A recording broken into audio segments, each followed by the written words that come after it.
Sumedang, tanggal 6 November tahun 1908. Hari itu, tepat tanggal 11 Desember tahun 1906, Bupati Sumedang, Pangeran Arya Surya Atmaja kedatangan 3 orang tamu. Ketiganya merupakan tawanan titipan pemerintah Hindia Belanda. Seorang perempuan tua renta, rabun serta menderita encok, seorang lagi lelaki tegap berumur kurang lebih 50 tahun dan remaja tanggung berusia 15 tahun. Walau tampak lelah, mereka bertiga tampak tabah. Pakaian lusuh yang dikenakan perempuan itu merupakan satu-satunya pakaian yang ia punya selain sebuah tasbih dan sebuah periuk nasi dari tanah liat. Belakangan karena melihat perempuan tua itu sangat taat beragama, Pangeran Arya tidak menempatkannya di penjara, melainkan memilih tempat di salah satu rumah tokoh agama setempat. Kepada Pangeran Surya Atmaja, Belanda tak mengungkap siapa perempuan tua renta penderita encok itu. Bahkan sampai kematiannya, tanggal 6 November tahun 1908, masyarakat Sumedang tak pernah tahu siapa sebenarnya perempuan itu. Perjalanan sangat panjang telah ditempuh perempuan itu sebelum akhirnya beristirahat dengan damai dan dimakamkan di Gunung Puyuh tak jauh dari pusat kota Sumedang. Yang mereka tahu, karena kesehatan yang sangat buruk, perempuan tua itu nyaris tak pernah keluar rumah. Kegiatannya pun terbatas hanya berzikir atau mengajar mengaji ibu-ibu dan anak-anak setempat yang datang berkunjung. Sesekali mereka membawakan pakaian atau sekadar makanan pada perempuan tua yang santun itu, yang belakangan karena pengetahuan ilmu-ilmu agamanya disebut dengan Ibu Perbu. Waktu itu tak ada yang menyangka bila perempuan yang mereka panggil Ibu Perbu itu adalah The Queen of Aceh Battle, dari Perang Aceh, tahun 1873 sampai tahun 1904, bernama Cut Nyadin. Singa betina dengan rencong di tangan yang terjun langsung ke medan perang. Pahlawan sejati tanpa kompromi yang tidak bisa menerima daerahnya dijajah. Hari-hari terakhir Cut Nyadin memang dihiasi oleh kesenyapan dan sepi.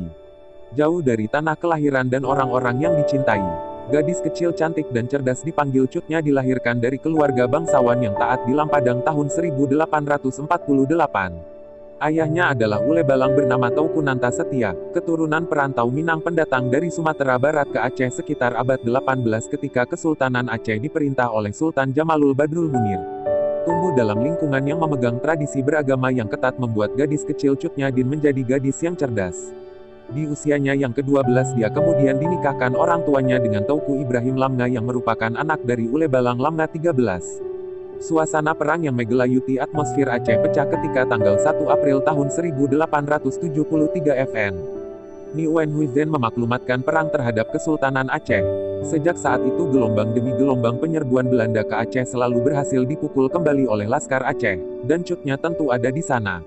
Di antara tebasan rencong, pekik perang wanita perkasa itu dan dentuman meriam, dia juga yang berteriak membakar semangat rakyat Aceh ketika Masjid Raya jatuh dan dibakar tentara Belanda.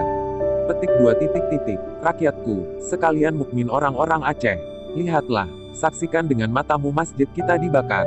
Tempat ibadah kita dibinasakan. Mereka menentang Allah. Camkanlah itu. Jangan pernah lupakan dan jangan pernah memaafkan para kafir, Belanda. Perlawanan Aceh tidak hanya dalam kata-kata. Sekeli Lulov, 1951-59. Perang Aceh adalah cerita keberanian, pengorbanan dan kecintaan terhadap tanah lahir. Begitu juga Cut Nyadin. Bersama ayah dan suaminya, setiap hari, setiap waktu dihabiskan untuk berperang dan berperang melawan KP Belanda.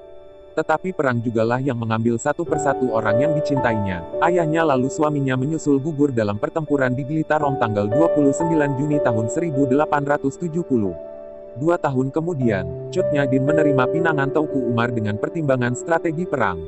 Belakangan Tauku Umar juga gugur dalam serbuan mendadak yang dilakukan Belanda di Melaboh, tanggal 11 Februari tahun 1899. Tetapi bagi Cutnya, perang melawan Belanda bukan hanya milik Tauku Umar, atau Tengku Ibrahim Lamnga suaminya, bukan juga monopoli Tauku Nanta Setia ayahnya, atau para lelaki Aceh.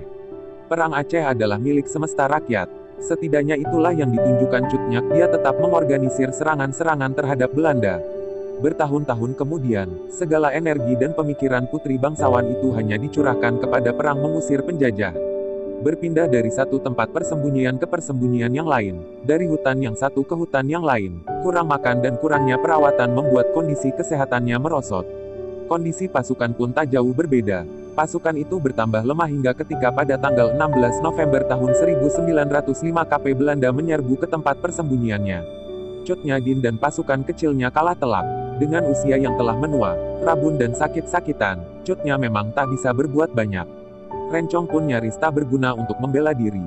Ya, Cutnya tertangkap dan dibawa ke Kutaraja, Banda Aceh, dan dibuang ke Sumedang, Jawa Barat.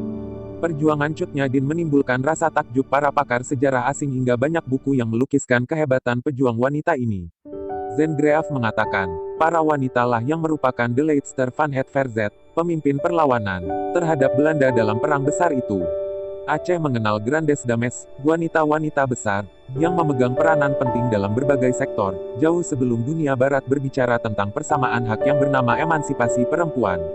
Cut Nyak the Queen of Aceh Battle, wanita perkasa, pahlawan yang sebenarnya dari suatu realita zamannya, berakhir sepi di negeri seberang. Innalillahi